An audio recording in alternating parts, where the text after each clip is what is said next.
다음 주 성탄 연합 예배에 칸탄타가 있습니다. 기적의 초대라고 하는 칸탄타가 있는데 오셔서 함께 또 큰 은혜 받으시기 바랍니다.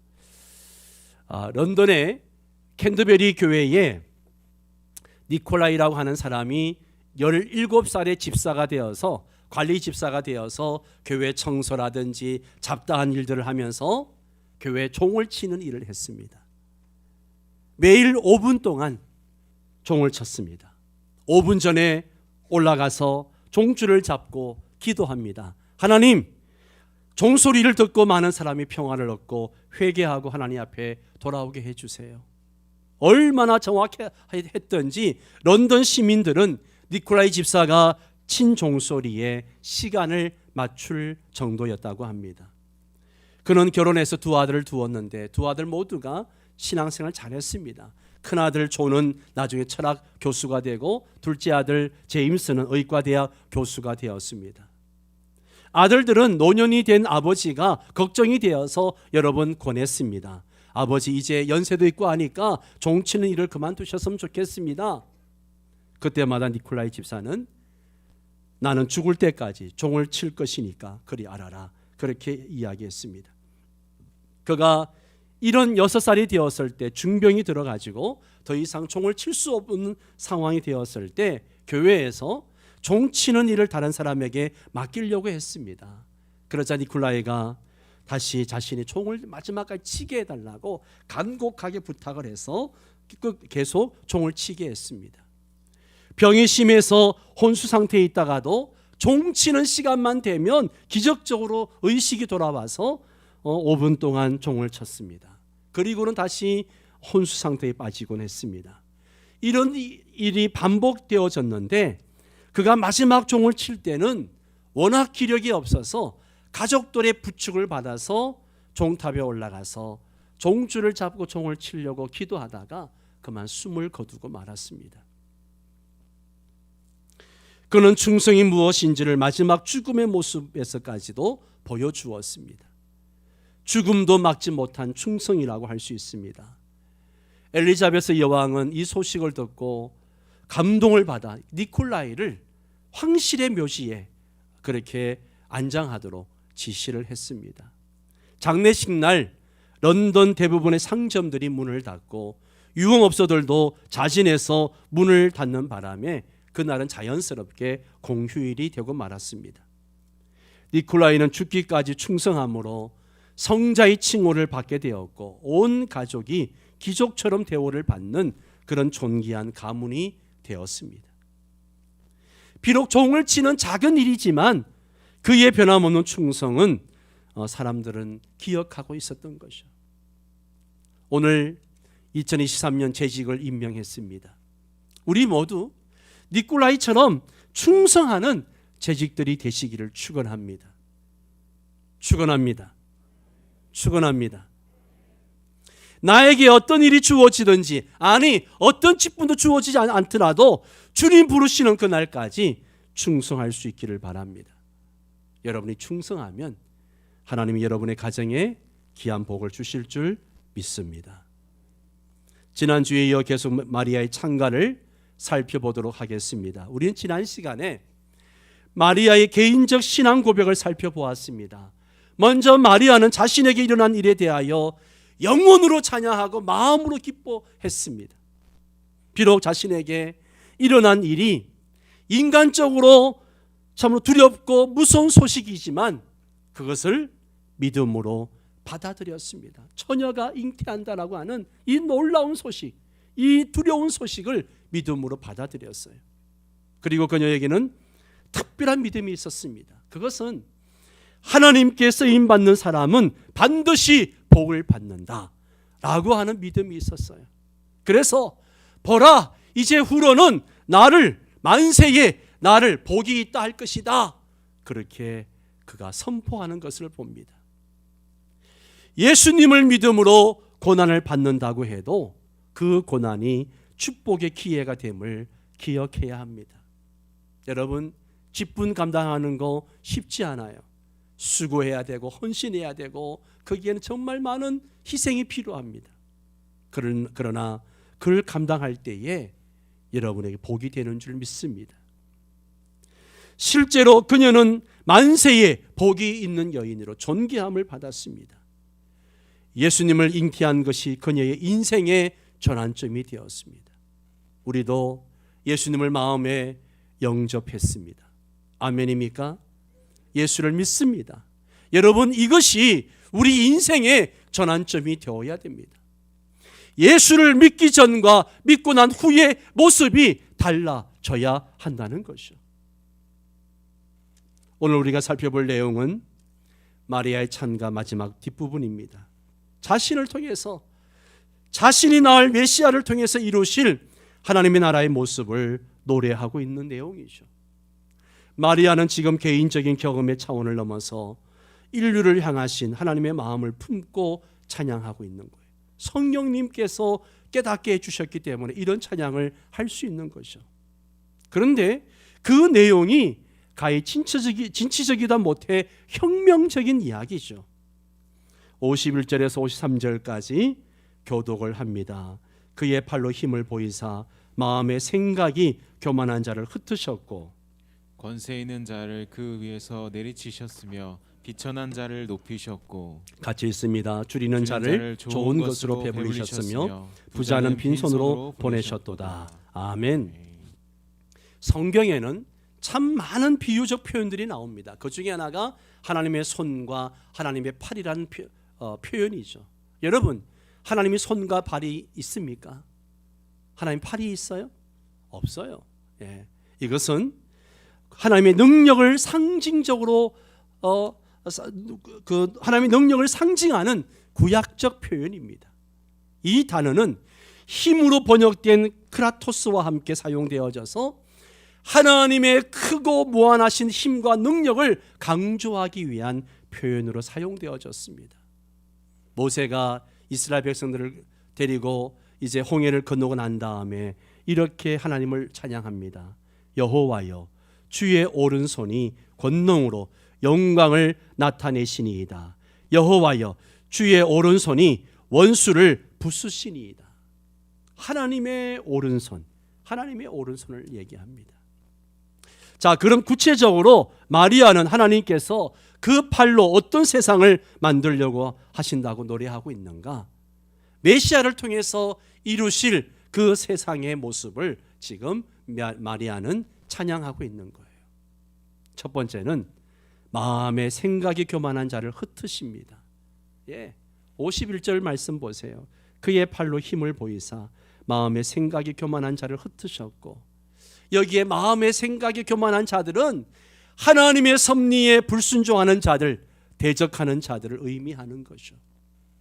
이들을 흩으신다는 거예요. 그 이유가 무엇입니까? 그들의 교만이 지나쳐서 하나님 자리에 오르려고 하기 때문에 그렇죠. 대표적인 사건이 바벨탑 사건입니다. 흩어짐을 면하고 자기들의 이름을 세상에 나타내기 위해서 바벨탑을 쌓아서 하늘에 오르려고 할 때에 하나님이 그들을 지면에 흩어버리셨어요. 하나님의 아들 예수 그리스도를 십자가에 못 박으라고 소리 지르며 그 피를 우리와 우리 자손에게 돌릴지어다라고 외쳤던 유대인들과 종교 지도자들 하나님이 어떻게 하셨습니까? 로마군에 짓밟히게 하고 그들을 결국은 전 세계로 흩어버리셨어요. 1800년 동안 나라 없는 민족으로 살게 하셨습니다. 하나님은 교만한 자를 흩으십니다. 두 번째, 권세 있는 자를 그 위에서 내리치시는 팔이라 그렇게 노래하고 있습니다. 52절에 보면 권세 있는 자를 그 위에서 내리치셨으며 비천한 자를 높이셨고, 땅의 권세를 자랑하고 하나님께 불순종하는 자들을 하나님은 그 위에서, 그 보좌에서 내리치십니다. 땅의 권세를 주시기도 하시고 그 권세를 빼앗아 가기도 하시는 분이 우리 하나님이십니다. 아멘이십니까? 하나님은 애굽의 바로 왕을 그렇게 내리치셨습니다. 모세를 대적한 고라 일당 250명을 하나님은 향로의 불로 치셨습니다. 권세를 이용하여 유대인들을 말살하려던 페르시아의 하만, 바벨론의 느부갓네살, 그리고 벨사살 왕을 하나님은 그렇게 치셨습니다. 심판하셨어요. 그러나 하나님 앞에서 겸손한 사람은 하나님께서 높여주십니다. 야고보 4장 10절 말씀 같이 읽습니다. 주 앞에서 낮추라. 그리하면 주께서 너희를 높이시리라. 아멘. 아멘. 세 번째는 줄이는 자를 좋은 것으로 배불리시고 부자는 빈손으로 보내신다라고 53절에 말하고 있습니다. 하나님은 가난한 자, 약한 자에게 관심이 많으십니다. 고아와 가부에 관심이 많으세요. 왜요? 아버지의 마음이 있기 때문에. 아버지의 마음. 예. 한번 생각해 보세요. 두 아들이 있습니다. 하나들은 가난하고 하나는 부유합니다. 그러면 아버지는 누구에게 더 관심이 갈까요? 당연히 가난한 아들이죠. 재산이 있습니다. 누구에게 더 주고 싶을까요? 당연히 가난한 아들이죠. 세상의 부모도 그런데 하물며 하늘에 계신 하나님 아버지께서는 더 그러하지 않으시겠습니까? 특별히 누가는 가난한 자에 대한 관심이 많습니다. 이 4장에 예수님의 취임 설교가 나오는데요. 누가복음 4장 16절에서 19절까지 한번 한 절씩 교독해 보겠습니다. 예수께서 그 자라나신 곳 나사렛에 이르사 안식일에 늘 하시던 대로 회당에 들어가사 성경을 읽으려고 서심해 선지자 이사야의 글을 들여거늘 책을 펴서 이렇게 기록된 데를 찾으시니 곧 주의 성령이 내게 임하셨으니 이는 가난한 자에게 복음을 전하게 하시려고 내게 기름을 부으시고 나를 보내사 포로된 자에게 자유를 눈먼 자에게 다시 보게 함을 전파하며 눌린 자를 자유롭게 하고 주의 은혜의 해를 전파하게 하려 하심이라 하였더라. 아멘. 여기 가난한 자는 단어 그대로 물질적으로 궁핍한 자를 말하는 거죠. 포로된 자는 억압받는 자들입니다. 주님은 이렇게 핍박당하고 줄이고 이런 자들에게 해방과 구원의 소식을 전하기 위해서 이 땅에 오셨습니다. 반대로 부자에 대한 경고도 있습니다. 누가복음에만 나오는 대표적인 비유가 하나 있습니다. 바로 16장의 부자와 거지 나사로의 비유이죠. 특이하게도 거지 나사로의 이름은 있는데 부자의 이름은 없습니다. 어느 날 두 사람 다 죽었습니다. 근데 부자는 지옥을 가고 거지 나사로는 천국을 갔습니다. 부자가 지옥에 간 이유가 무엇일까요?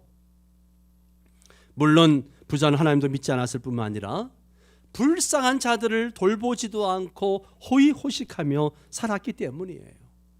이는 아브라함의 말에서도 확인할 수 있습니다. 누가복음 16장 25절을 봅니다. 같이 읽습니다. 아브라함이 이르되 예 너는 살았을 때에 좋은 것을 받았고 나사로는 고난을 받았으니 이것을 기억하라. 이제 그는 여기서 위로를 받고 너는 괴로움을 받느니라. 아멘. 아멘. 예수님은 이 비유를 통해서 부유한 자들에게 나눔을 실천할 것을 요구하시는 거죠. 2018년에 인도에서 1135억 원대의 초호화 결혼식이 열려서 한동안 뉴스에 크게 나왔던 적이 있었습니다. 인도 최고의 갑부 무케시 암바니 외동딸의 결혼식입니다. 세계 19위 부자 암바니의 자산은 53조 원이고요. 사돈을 맺는 파라말 가문의 자산도 11조 원에 달했습니다. 두 가문의 자산을 합치면 인도 전체 예산의 6분의 1이 됩니다. 결혼식이 열린 암바니 저택의 가치는요, 그 건물 가치가 2조 2천억이라고 합니다. 27층의 초호화 건물에다가 헬기 착륙장이 3군데나 있다라고 합니다. 결혼식 날 전 세계 정재계 문학의 기빈 초청을 위해서 동원된 전세기만 100대가 넘는다고 합니다. 미국의 힐러리를 비롯해서 우리나라 삼성의 이재용 회장도 참석을 했습니다. 인도는요, 가난한 자가 너무 많은 나라예요. 세계 최고의 경제 불평등 국가 중에 하나가 인도입니다. 저는 가끔씩 연예인이나 유명한 사람들이 자신들의 인기와 부를 자랑하기 위해서 명품을 자랑하고 화려하게 파티를 하고 호의호식하는 것을 보면 너무 마음이 아픕니다.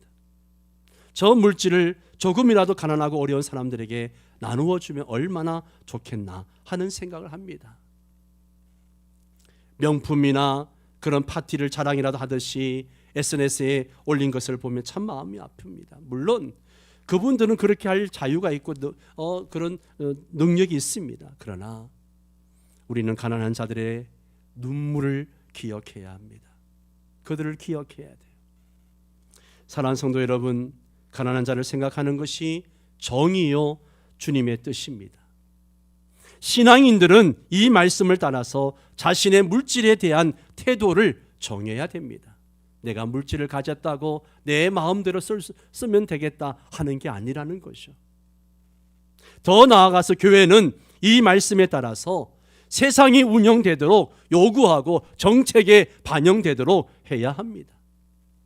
한국교회 신앙인들은 개인적으로 가난한 자들을 많이 돌보고 있습니다.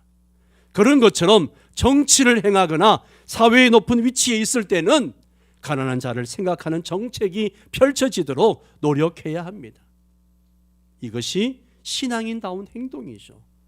국회만 들어가면 그냥 신앙은 싹 입 닫고 모른 채 해서는 안 됩니다. 안타까운 것은 한국교회 성도들이 세상 사람들과 다를 것이 없는 행동을 보일 때가 많다는 것입니다. 부자와 가난한 자만 있지 예수의 제자가 없다라고 탄식하는 사람도 있습니다.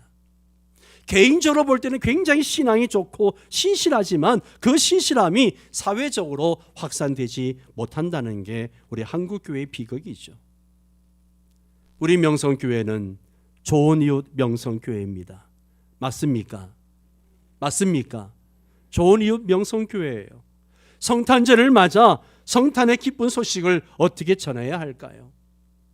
성도들이 다 함께 모여서 구주나심을 찬양하고 기뻐하고 즐거워해야 합니다. 이 땅에 사람의 몸을 입고 오신 예수님을 기뻐하고 영접하고 그렇게 좋아해야 합니다. 그러나 그 기쁨이 우리 안에만 있어서는 안 된다는 거예요. 우리의 이웃들에게도 흘러가야 합니다. 성탄절을 맞아 희망상자 나누는 이유도 여기에 있습니다. 지난주에 희망상자 100개가 도착을 했습니다. 여기에 성탄의 메시지를 담아서 이제 우리 지역의 어려운 이웃들에게 전달하려고 합니다. 가난한 사람들에게 떡과 복음을 함께 나누는 그런 명성교회 또 성도들이 되시기를 바랍니다. 오늘 마리아의 창가 뒷부분을 읽으면서 그 과격함에 놀라지 않을 수 없습니다. 우리는 마리아의 노래, 마리아의 순종하면 무언가 아름답고 순수하고 갈등이 전혀 없는 낭만적인 성탄절 밤을 떠올릴 수 있습니다. 그러나 마리아의 노래에는 인간 역사에서 가장 첨예한 갈등이 드러나고 있습니다. 마리아가 노래하는 하나님 나라의 질서는 세상 질서와는 다릅니다. 세상의 질서는 교만하고 권세 있고 부유한 자를 부러워하고 그들을 찬양하지만 예수님으로부터 오는 시작된 하나님 나라는 그와는 반대죠. 오히려 겸손하고 비천하고 줄인 자가 높임을 받고 하나님의 구원을 받습니다. 이것이 하나님의 손과 발이 되어 쓰임받는 교회가 추구해야 될 사명이기도 합니다. 그러나 마리아는 단지 사회적 편협의 모습만을 노래하지 않습니다. 이스라엘의 구원을 예언하죠. 54절과 55절을 같이 읽습니다. 그 종 이스라엘을 도우사 긍휼히 여기시고 기억하시되 우리 조상에게 말씀하신 것과 같이 아브라함과 그 자손에게 영원히 하시리로다 하니라. 아멘. 여기에서 마리아는 하나님께서 자신을 선택하셔서 하나님의 아들을 잉태하게 하신 것은 이스라엘을 구원하기 위해서라고 선포하고 있습니다. 이스라엘 민족은 하나님께서 가장 먼저 선택하신 장자요 그의 종입니다. 그런데 왜 하필 이스라엘 민족일까요? 그들이 처음부터 특별한 민족이기 때문에 그랬을까요? 아닙니다. 그것은 하나님의 절대적인 주권에 속해 있습니다. 물론 하나님께서 이스라엘을 선택하신 것은 그들을 온 인류를 구원하는 통로로 사용하기 위해서입니다. 마리아는 하나님께서 그의 종 이스라엘을 계속해서 도와주셨다라고 말합니다. 그 이유는 이스라엘이 의롭거나 온전했기 때문이 아닙니다. 오히려 이스라엘 역사를 보십시오. 하나님의 말씀에 불순종하고 배반하고 우상 숭배하고 하나님의 뜻을 거역했습니다. 그래서 하나님은 그들을 때로 심판도 하시고 매를 들기도 하셨습니다. 그럼에도 불구하고 하나님의 사랑은 계속되었죠. 바로 하나님의 긍휼하심, 헤세드, 포기하지 않는 사랑 때문입니다. 한번 사랑하신다고 약속하시기 때문에 결코 포기하지 않으시고 끝까지 사랑하시는 것입니다. 그게 바로 헤세드입니다. 그런데 사랑하는 성도 여러분, 예수 그리스도께서 이 땅에 오심으로 이스라엘은 더 이상 민족적인 개념이 아니라 영적인 개념으로 바뀌었습니다. 영접하는 자, 곧 그 이름을 믿는 자들에게는 하나님의 자녀가 되는 권세를 주셨기 때문입니다. 누구든지 예수 그리스도를 믿기만 하면 영적으로 하나님의 백성이 되고 하나님의 자녀가 될 수 있게 되었습니다. 이것에 대해서 사도 바울은 아브라함과 이삭의 관계를 예를 들어서 이렇게 말하고 있습니다. 로마서 9장 8절을 같이 읽습니다. 곧 육신의 자녀가 하나님의 자녀가 아니요 오직 약속의 자녀가 씨로 여기심을 받느니라. 아멘. 본래 아브라함에게는 이스마엘이라고 하는 큰아들이 있었습니다. 그러나 하나님께서는 이스마엘을 씨로 여기지 아니하시고 이삭을 약속의 씨로 인정하셨습니다. 그 이유가 뭘까요? 육신의 자녀는 혈연 관계를 의미합니다. 그러나 약속의 자녀는 하나님의 약속을 믿음으로 받아들이는 것을 의미하는 거예요. 이삭이 아브라함의 씨가 된 것은 그의 믿음이 상속되었기 때문입니다. 마찬가지로 저와 여러분이 이 하나님에 대한 믿음을 상속받은 자들이기 때문에 하나님의 자녀가 된 줄 믿습니다. 사랑하는 성도 여러분, 오늘 마리아의 노래는 메시아를 통해 이루실 하나님의 나라의 모습을 표현한 것입니다. 세상의 구질서와는 반대되는 새로운 질서와 가치입니다. 이 마리아의 노래는 오늘날 우리 교회들이 불러야 할 노래이고 실천해야 할 가치이기도 합니다. 비천하고 가난한 사람도 존귀함을 받는 세상을 만들어 가야 합니다. 뿐만 아니라 교회는 이 시대의 최후의 방주이어야 합니다. 구원의 방주가 되어야 합니다. 하나님은 메시아를 통해서 하나님 나라를 이 땅에 이루어 나가기를 원하십니다. 지금도 하나님은 교회를 통하여 또 나를 통하여 하나님 나라를 이루어 나가기를 원하십니다. 그 일에 내가, 우리 가정이, 우리 교회가 쓰임받게 되기를 주의 이름으로 축원합니다. 다 함께 일어나셔서 함께 찬양하도록 하겠습니다.